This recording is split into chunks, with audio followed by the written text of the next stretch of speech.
Jangan, Pak. Smith Al-Hadar.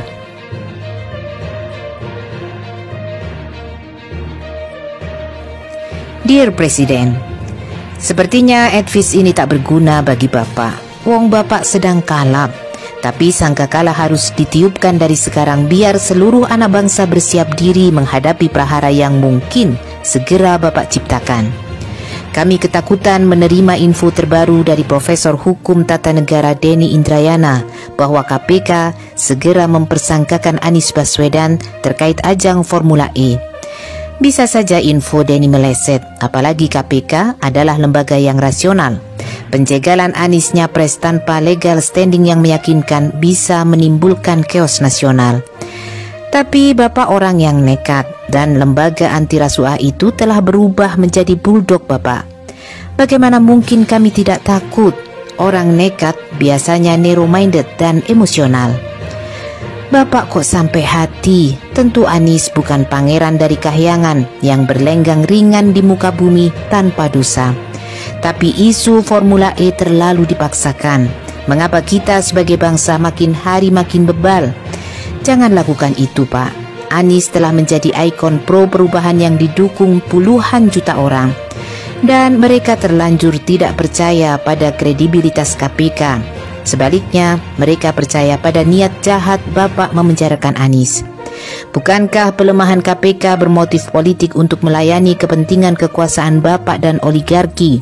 Bagaimana publik mau percaya kalau kebencian Bapak terhadap Anies begitu mencolok? Dear Presiden, sudah lama kami dengar Bapak menekan Ketua KPK Firly Bahuri untuk secepatnya menahan Anies agar dia tak menjadi kompetitor Ganjar Pranowo dan Prabowo Subianto di Pilpres 2024. Bapak hanya mau Pilpres diikuti dua pasang calon. Memangnya Bapak siapa? Apakah Bapak punya sertifikat dari Allah yang memandatkan Bapak untuk cawe-cawe? Kami tahu Bapak tak ikut berjuang untuk membangun sistem demokrasi. Tapi seharusnya Bapak menghormati spirit reformasi yang diperjuangkan mahasiswa dengan nyawa. Spirit reformasi adalah menerapkan demokrasi secara konsisten. Faktanya Bapak hendak membunuhnya secara vulgar pula. Sungguh kita dulu salah memilih Bapak. Kita mengira orang sederhana akan berhati tulus. Ternyata keliru. Integritas Firly sedang disorot, Pak. Terlampau banyak daftar merah Firly, termasuk dugaan kong kali kong dengan Kementerian ESDM biar korupsi di sana tak terbongkar. Mana bisa orang seperti ini bisa dipercaya? 4 kali BPK mengaudit penyelenggaraan ajang itu tanpa menemukan penyimpangan. KPK sudah memeriksa Anies. Tidak ada kesepakatan di antara penyelidik KPK untuk menaikkan ke tahap penyidikan. Dan secara kontroversial, MK pimpinan Anwar Usman, adik ipar Bapak, memperpanjang masa jabatan Firly dan anak buahnya. Di bawah kepemimpinan Bapak, orang-orang tercela dipelihara dan dimakmurkan. Sulit untuk tidak mengaitkan keputusan itu dengan kehendak Bapak memperalat kepengurusan KPK untuk tujuan politik menjelang Pilpres. Sebenarnya pembuktian ada tidaknya korupsi di ajang Formula E tidak sulit. Semua pihak yang terlibat event ini masih hidup. Dokumen yang relevan juga masih tersimpan rapi di balai kota. Anies juga bukan petinggi partai pendukung pemerintah. Ia tak punya backing penguasa. Ia rentan untuk dikriminalkan.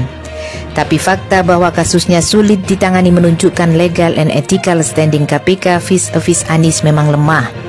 Tapi Bapak angkuh. Dengan pakaian kekuasaan yang pendek dan sempit, Bapak memainkan tipuan-tipuan.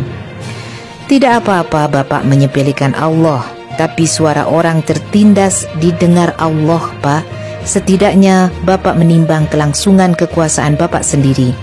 Tidak mungkin KPK nekat mengambil langkah ini tanpa dorongan Bapak.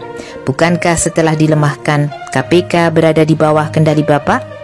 Saya tak menyangka Bapak nekat merusak Pilpres dan menerabas konstitusi untuk alasan yang sulit dimengerti. Bapak terlihat culas dalam pemberantasan korupsi. Kasus mencolok tak disentuh, seperti sumber waras yang melibatkan Ahok, yang menurut BPK berpotensi merugikan negara lebih dari 100 miliar. Ada pula kasus suap Harun Masiku yang disebut-sebut melibatkan Sekjen PDIP Hasto Kristianto.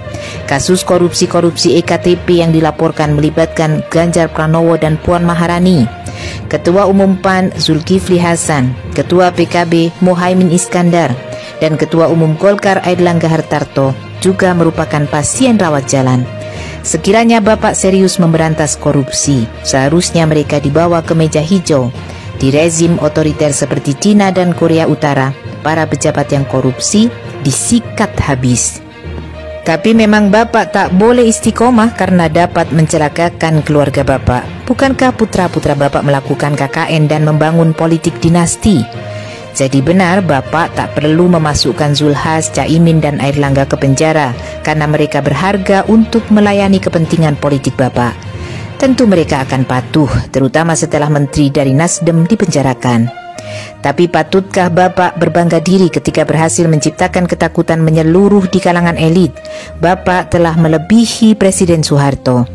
Kampus berubah menjadi kuburan karena para sivitas akademika takut bersuara demi menyelamatkan diri dari kemurkaan Bapak. Dalam kesunyian ini Bapak sangat percaya diri. Apalagi hasil survei menyatakan 82% responden puas terhadap kinerja Bapak. Data ini seolah menjadi pembenaran untuk melakukan apa saja termasuk cawe-cawe. Bapak tidak peduli peringatan para pakar hukum tata negara bahwa cawe-cawe dapat menjadi pintu masuk memakzulkan Bapak. Dear Presiden, katakan sejujurnya apa penyebab dendam Bapak kepada Anies? Ada banyak alasan yang dikemukakan Bapak secara implisit dan analisis para pengamat. Di antaranya Anies tak bersedia melanjutkan legasi Bapak. Tapi belakangan setelah Andi Noya dalam acara Kick Andy di Metro TV yang menghadirkan Anies, terungkap fakta yang selama ini tersembunyi. Atas nama publik, Andi menyatakan Anies menelikung Bapak terkait tongkat sakti Cakra Pangeran Diponegoro yang diserahkan kembali Belanda. Cakra diterima Anies sebagai Mendikbud menggantikan Bapak yang tengah lawatan ke Filipina. Tak disangka Bapak sangat kecewa karena ingin menjadi orang pertama yang menerima tongkat sakti itu. Bagi orang Jawa, diyakini bahwa orang pertama yang menerima cakra akan menjadi pemimpin besar. Bagaimanapun, kendati tak menjadi pemimpin besar karena kemampuan Bapak tidak memungkinkan, setidaknya Bapak menjadi presiden negara besar selama 2 periode. Sebenarnya ini tidak masuk akal jika kita menggunakan ilmu pengetahuan. Bapak tidak berprestasi di Solo kecuali berbohong bahwa Bapak menciptakan mobil SMK. Di Jakarta, Bapak juga tidak berprestasi kecuali belusukan ke gorong-gorong. Ketika berkampanye dan debat presiden, Bapak pun tidak beradu gagasan, kecuali menggelontorkan sejumlah janji surga membohongi publik. Di negara-negara yang mengedepankan rasionalitas dan moralitas tinggi, Bapak tidak mungkin terpilih jadi presiden. Sudah tidak berprestasi dan meninggalkan legasi bermasalah, kini Bapak hendak menjungkalkan Anies, bakal capres yang diyakini dapat menyelesaikan sebagian dari masalah gawat yang Bapak tinggalkan. Jangan Pak, perlawanan besar akan muncul dari dalam maupun luar negeri. Pilar-pilar negara akan roboh, tatanan demokrasi akan berantakan, dan bangsa ini kembali terpuruk. Tak sepadan pembalasan dendam Bapak kepada Anies dengan mengorbankan bangsa secara keseluruhan. Tapi saya pesimistis Bapak akan mendengar advice ini. Bapak orang konyol, karena itu nekat mengambil tindakan irasional. Penting untuk diketahui bahwa semakin banyak orang yang kecewa pada Bapak, tindakan sewenang-wenang terhadap Anies justru dapat mencelakakan Bapak sekeluarga. Jangan percaya pada info para penjilat bahwa penjagalan Anies tidak akan beresiko.